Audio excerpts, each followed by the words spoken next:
Sisters and brothers of America, I thank you in the name of the most ancient order of monks in the world. I thank you in the name of the mother of religions. And I thank you in the name of the millions and millions of Hindu people of all classes and sects. My thanks also to some of the speakers on this platform who, referring to the delegates from the Orient, have told you that these men from far-off nations may well claim the honor of bearing to different lands the idea of toleration. I am proud to belong to a religion which has taught the world both tolerance and universal acceptance. We believe not only in universal toleration, but we accept all religions as true. I am proud to belong to a nation which has sheltered the persecuted and the refugees of all religions and all nations of the earth. I am proud to tell you that we have gathered in our bosom the purest remnant of the Israelites who came to southern India and took refuge with us in the very year in which their holy temple was shattered to pieces by Roman tyranny. I am proud to belong to the religion which has sheltered and is still fostering the remnant of the grand Zoroastrian nation. From the high spiritual flights of the Vedanta philosophy, of which the latest discoveries of science seem like echoes, to the low ideas of idolatry with its multifarious mythology, the agnosticism of the Buddhists and the atheism of the Jains, each and all have a place in the Hindu's religion. Where then, the question arises, where is the common center to which all these widely diverging radii converge? Where is the common basis upon which all these seemingly hopeless contradictions rest? And this is the question I shall attempt to answer. The Hindus have received their religion through revelation, the Vedas. They hold that the Vedas are without beginning and without end. It may sound ludicrous to this audience how a book can be without beginning or end. But by the Vedas, no books are meant. They mean the accumulated treasury of spiritual laws discovered by different persons in different times. Just as the law of gravitation existed before its discovery and would exist if all humanity forgot it, so is it with the laws that govern the spiritual world. The moral, ethical, and spiritual relations between soul and between individual spirits and the Father of all spirits were there before their discovery and would remain even if we forgot them. The discoverers of these laws are called rishis, and we honor them as perfected beings. I'm glad to tell this audience that some of the very greatest of them were women. Here it may be said that these laws, as laws, may be without end, but they must have had a beginning. The Vedas teach us that creation is without beginning or end. Science is said to have proved that the sum total of cosmic energy is always the same. Then, if there was a time when nothing existed, where was all this manifested energy? Some say it was in a potential form in God. In that case, God is sometimes potential and sometimes kinetic, which would make him mutable. Everything mutable is a compound, and everything compound must undergo that change which is called destruction. So, God would die, which is absurd. Therefore, there never was a time when there was no creation. If I may be allowed to use a simile, creation and creator are two lines without beginning and without end, running parallel to each other. God is the ever-active providence by whose power systems after systems are being evolved out of chaos, made to run for a time and again destroyed. This is what the Brahmin boy repeats every day. The sun and the moon the Lord created like the suns and moons of previous cycles. And this agrees with modern science. Here I stand, and if I shut my eyes and try to conceive my existence, I I. What is the idea before me? The idea of a body. Am I then nothing but a combination of material substances? The Vedas declare, no. I am a spirit living in a body. I am not the body. The body will die, but I shall not die. Here am I in this body. It will fall, but I shall go on living. I had also a past. The soul was not created, for creation means a combination, which means a certain future dissolution. If then the soul was created, it must die. Some are born happy, enjoy perfect health with beautiful body, mental vigor, and all wants supplied. Others are born miserable. Some are without hands or feet. Others again are idiots and only drag on a wretched existence. Why, if they are all created, why does a just and merciful God create one happy and another unhappy? Why is he so partial? Nor would it matter in the least to hold that those who are miserable in this life will be happy in a future one. Why should a man be miserable even here in the reign of a just and merciful God? In the second place, the idea of a creator God does not explain the anomaly, but simply expresses the cruel fiat of an all-powerful being. There must have been causes then, before his birth, to make a man miserable, and those were his past actions. Are not all the tendencies of the mind and the body accounted for by inherited aptitude? Here are two parallel lines of existence, one of the mind, the other of matter. If matter and its transformations answer for all that we have, there is no necessity for supposing the existence of a soul. But it cannot be proved that thought has been evolved out of matter. And if a philosophical monism is inevitable, spiritual monism is certainly logical and no less desirable than a materialistic monism. But neither of these is necessary here. We cannot deny that bodies acquire certain tendencies from heredity, but those tendencies only mean the physical configuration through which a peculiar mind alone can act in a peculiar way. There are other tendencies peculiar to a soul caused by his past actions, and a soul with a certain tendency would, by the laws of affinity, take birth in a body which is the fittest instrument for the display of that tendency. This is in accord with science, for science wants to explain everything by habit, and habit is got through repetitions. So, repetitions are necessary to explain the natural habits of a newborn soul, and since they were not obtained in this present life, they must have come down from past lives. There is another suggestion. Taking all these for granted, how is it that I do not remember anything of my past life? This can be easily explained. I am now speaking in English.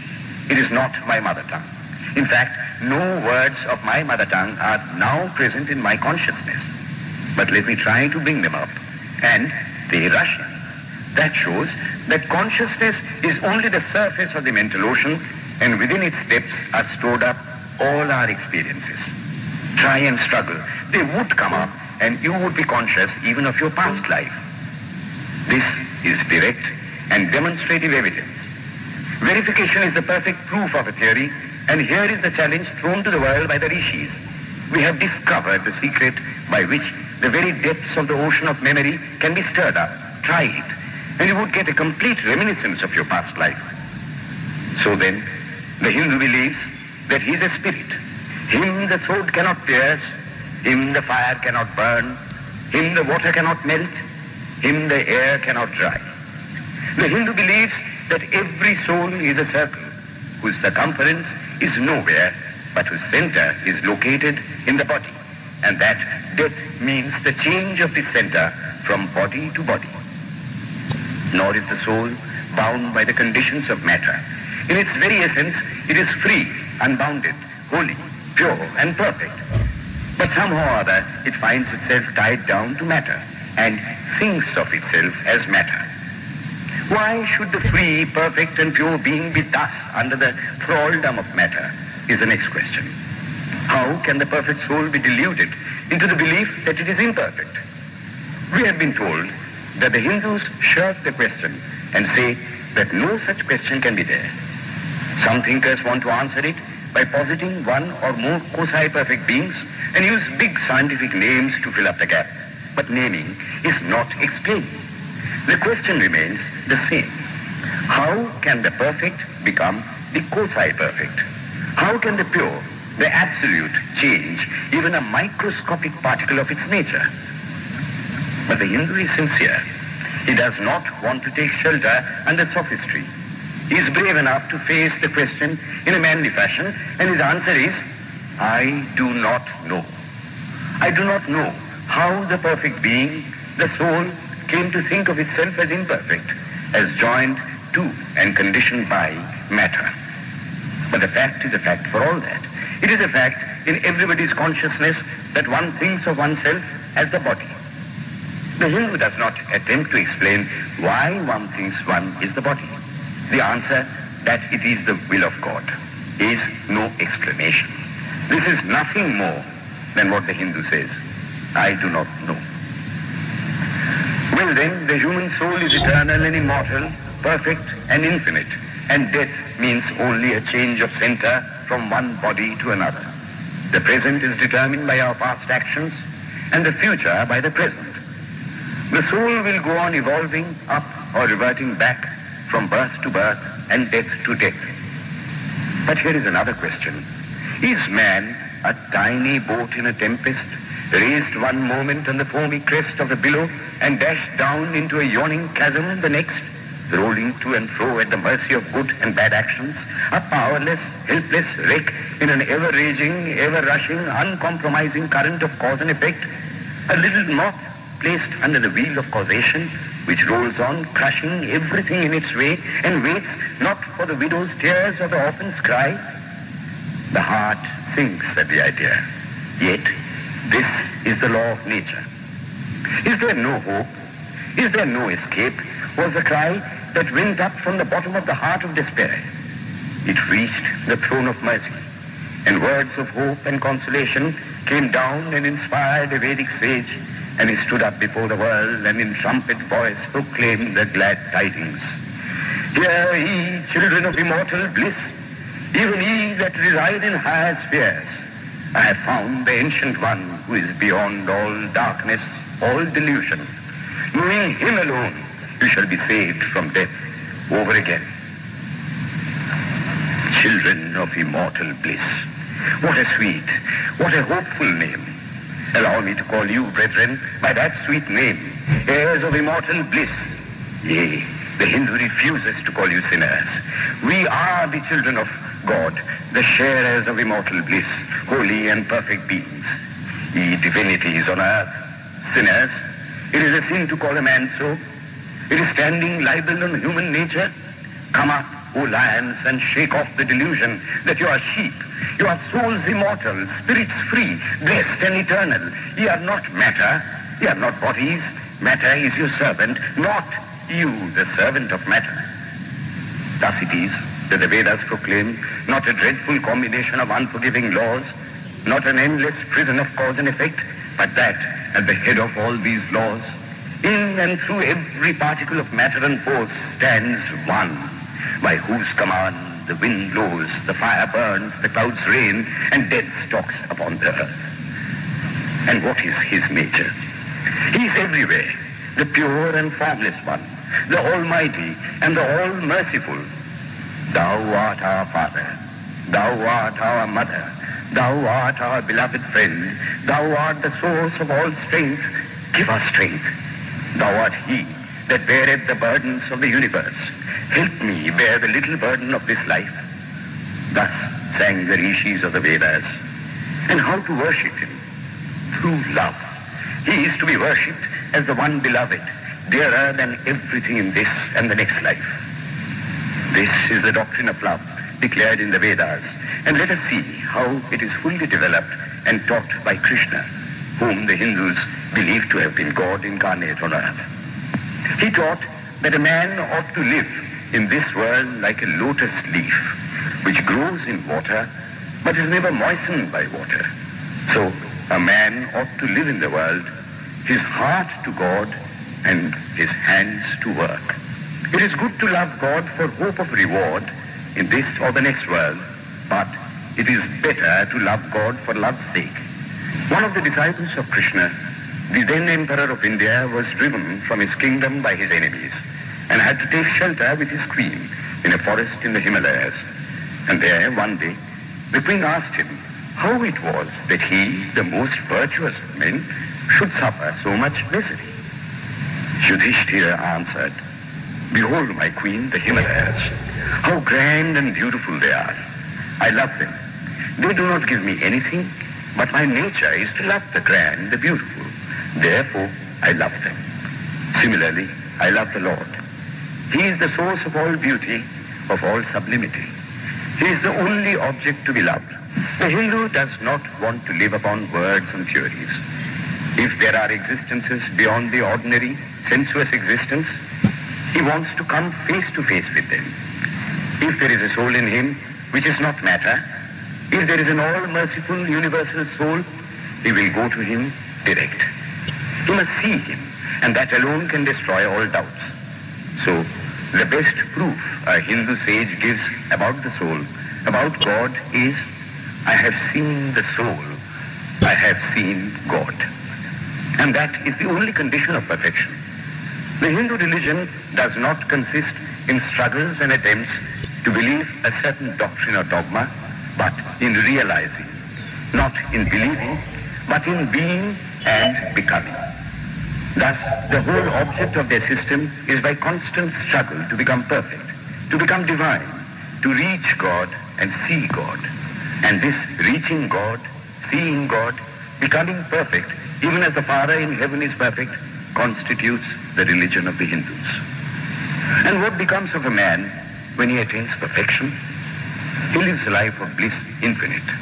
He enjoys infinite and perfect bliss, having obtained the only thing in which man ought to have pleasure, namely God, and enjoys the bliss with God.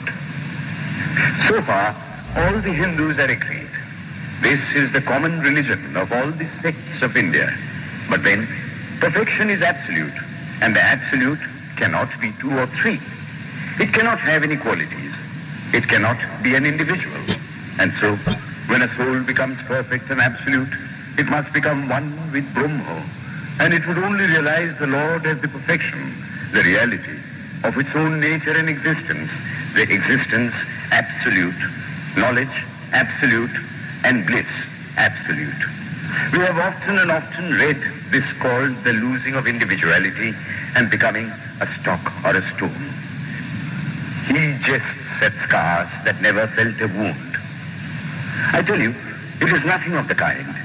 If it is happiness to enjoy the consciousness of this small body, it must be greater happiness to enjoy the consciousness of two bodies.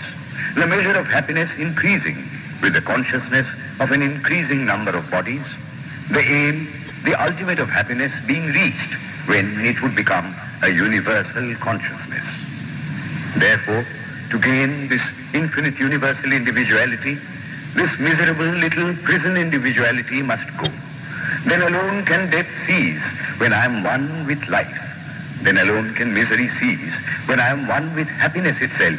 Then alone can all error cease when I am one with knowledge itself.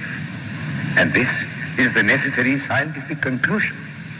Science has proved to me that physical individuality is a delusion, that really my body is one little continuously changing body in an unbroken ocean of matter, and Advaita, or unity, is the necessary conclusion with my other counterpart, soul. Science is nothing but the finding of unity. As soon as science would reach perfect unity, it would stop from further progress, because it would reach the goal.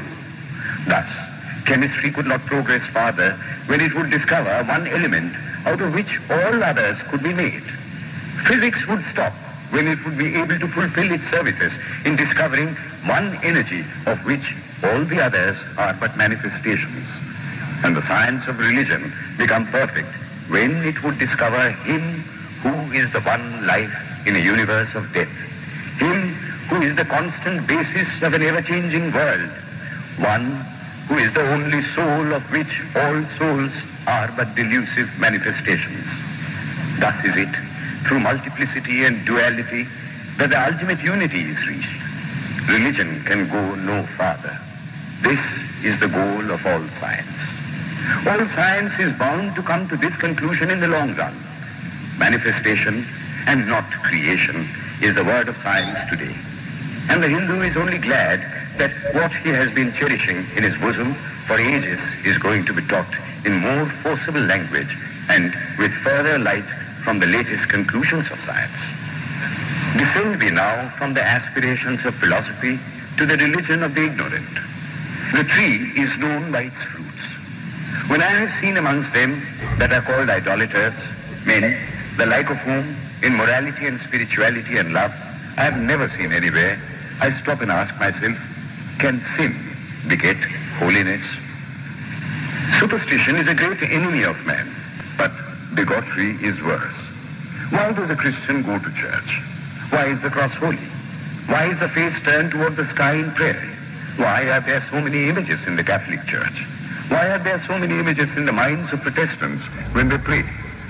My brethren, we can no more think about anything without a mental image than we can live without breathing. By the law of association, the material image calls up the mental idea and vice versa. This is why the Hindu uses an external symbol when he worships. He will tell you it helps to keep his mind fixed on the being to whom he prays. After all, how much does omnipresence mean to almost the whole world? It stands merely as a word, a symbol. Has God superficial area? If not, when we repeat that word omnipresent, we think of the extended sky or of space. That is all. If a man can realize his divine nature with the help of an image, would it be right to call that a sin? Nor, even when he has passed that stage, should he call it an error. To the Hindu, man is not traveling from error to truth, but from truth to truth, from lower to higher truth. To him, all the religions, from the lowest fetishism to the highest absolutism, means so many attempts of the human soul to grasp and realize the infinite, each determined by the conditions of its birth and association, and each of these marks a stage of progress. And every soul is a young eagle soaring higher and higher, gathering more and more strength till it reaches the glorious sun. Every other religion lays down certain fixed dogmas and tries to force society to adopt them. It places before society only one coat which must fit Jack and John and Henry all alike. If it does not fit John or Henry, he must go without a coat to cover his body. The Hindus have discovered that the absolute can only be realized or thought of or stated through the relative. And the images, crosses and crescents are simply so many symbols, so many pegs to hang spiritual ideas on. It is not that this help is necessary for everyone, but those that do not need it have no right to say that it is wrong, nor is it compulsory in Hinduism. One thing I must tell you, idolatry in India does not mean anything horrible. It is not the mother of harlots. On the other hand, it is the attempt of undeveloped minds to grasp high spiritual truths. The Hindus have their faults, they sometimes have their exceptions, but mark this, they are always for punishing their own bodies and never for cutting the throats of their neighbors. If the Hindu fanatic burns himself on the fire, he never lights the fire of inquisition. And even this cannot be laid at the door of his religion any more than the burning of witches can be laid at the door of Christianity. To the Hindu then, the whole world of religions is only a traveling, a coming up of different men and women through various conditions and circumstances to the same goal. Every religion is only evolving a God out of the material man, and the same God is the inspirer of all of them. Why then are there so many contradictions? They are only apparent, says the Hindu. The contradictions come from the same truth, adapting itself to the varying circumstances of different natures. It is the same light coming through glasses of different colors. And these little variations are necessary for purposes of adaptation. But in the heart of everything, the same truth reigns. The Lord has declared to the Hindu in his incarnation as Krishna, I am in every religion as the thread through a string of pearls. Wherever thou seest extraordinary holiness and extraordinary power raising and purifying humanity, know thou that I am there. And what has been the result? I challenge the world to find throughout the whole system of Sanskrit philosophy any such expression as that the Hindu alone will be saved and not others. Says Vyasa, we find perfect men even beyond the pale of our caste and creed. One thing more, how then can the Hindu, whose whole fabric of thought centers in God, believe in Buddhism, which is agnostic, or in Jainism, which is atheistic? The Buddhists or the Jains do not depend upon God, but the whole force of their religion is directed to the great central truth in every religion, to evolve a God out of man. They have not seen the Father, but they have seen the Son. And he that hath seen the Son hath seen the Father also. This, brethren, is a short sketch of the religious ideas of the Hindus. The Hindu may have failed to carry out all his plans, but if there is ever to be a universal religion, it must be one which will have no location in place or time, which will be infinite like the God it will preach, and whose sun will shine upon the followers of Krishna and of Christ, on saints and sinners alike, which will not be Brahminic or Buddhistic, Christian or Mohammedan, but the sum total of all these, and still have infinite space for development, which in its Catholicity will embrace in infinite arms and find a place for every human being from the lowest groveling savage, not far removed from the brute, to the highest man towering by the virtues of his head and heart almost above humanity. It will be a religion which will have no place for persecution or intolerance in its polity, which will recognize divinity in every man and woman, and whose whole scope, whose whole force will be centered in aiding humanity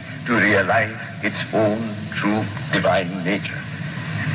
May he, who is the Brahma of the Hindus, the Ahura Mazda of the Zoroastrians, the Buddha of the Buddhists, the Jehovah of the Jews, the Father in heaven of the Christians, give strength to you to carry out your noble idea. The star arose in the east. It traveled steadily towards the west, sometimes dimmed and sometimes effulgent, till it made a circuit of the world, and now it is again rising on the very horizon of the east, the borders of the sun pole, 1,000-fold more effulgent than it ever was before.